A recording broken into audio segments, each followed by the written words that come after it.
A new Angus Reid poll finds 60% of Canadians prefer to spend the majority of their time working from home. That's compared to just 9% who would like to be on site full time. Now, among those who've been asked to return to the office after working from home, 72% say they followed the request. 23% say that they often spend fewer days than required in office, while 5% say they just quit. Just 3 in 10 who remain at home now said that they would return to the office without any complications if asked by their employer. And for more on this, I'm joined live by Jon Roe, Research Associate at Angus Reid Institute.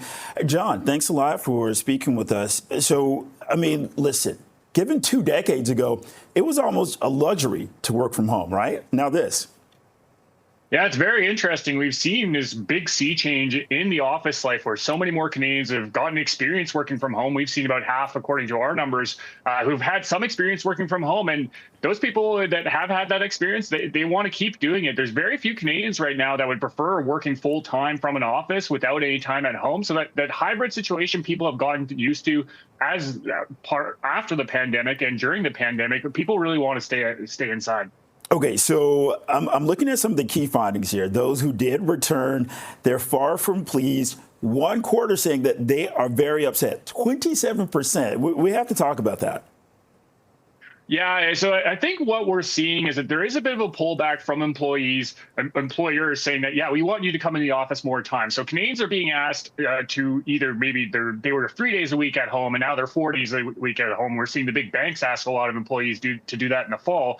And most Canadians who've had that happen to them are not happy about it. So I think what they're missing is they're losing out on that extra time they get from the commute. That's something that Canadians are telling us is a big advantage of working from home, as well as some of the other flexibility. So being able to live further from the workplace, that lowers your housing costs. And we're in the middle of a housing cost crisis across the country. So a lot of Canadians are looking at those different benefits that are coming from it and aren't prepared to give those up to get back to the office.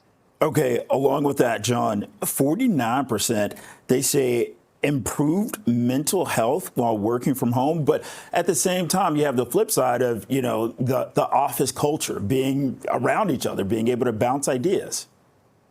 Yeah, and that just might speak to different people's mindsets. So some Canadians, I think, are looking at it and saying, yeah, actually, I feel better working at home. There may be a little bit less pressure.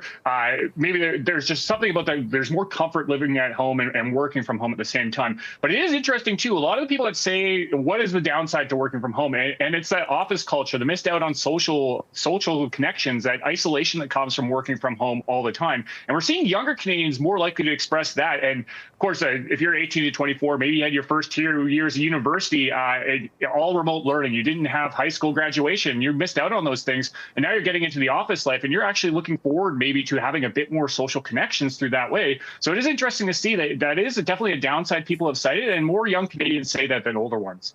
What about productivity? Well, most people think that you can be as productive at home as at the office. Some people even say, yeah, I have increased productivity, 2 in 5 who say that is a benefit of working from home. However, there are people who believe that there are more distractions at home, too. That is also cited as a downside by almost a similar number of people who say, yeah, there are more distractions working from home, so maybe wouldn't be as productive. But it is in general that more people think that you can be as productive as the office, at least.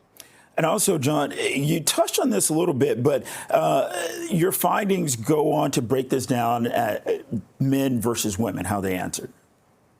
Yeah, it is very interesting. So women are more likely to say they want to spend most or all of their time remotely. And so that includes especially women under the age of 55. So those women who are more likely to say have kids in the home are looking at having kids. And I think there is a bit more flexibility that comes from working from home as opposed from the office, especially when it comes to childcare. And that was something that was cited as well as a potential benefit, saving on childcare costs, maybe having a bit of time with the kid at home, or not having to worry about finding after school care, say a couple hours between them getting out of school and you're still being at home at your home office. So that is interesting. Men are a lot more interested in working in the office than women are, especially those younger women.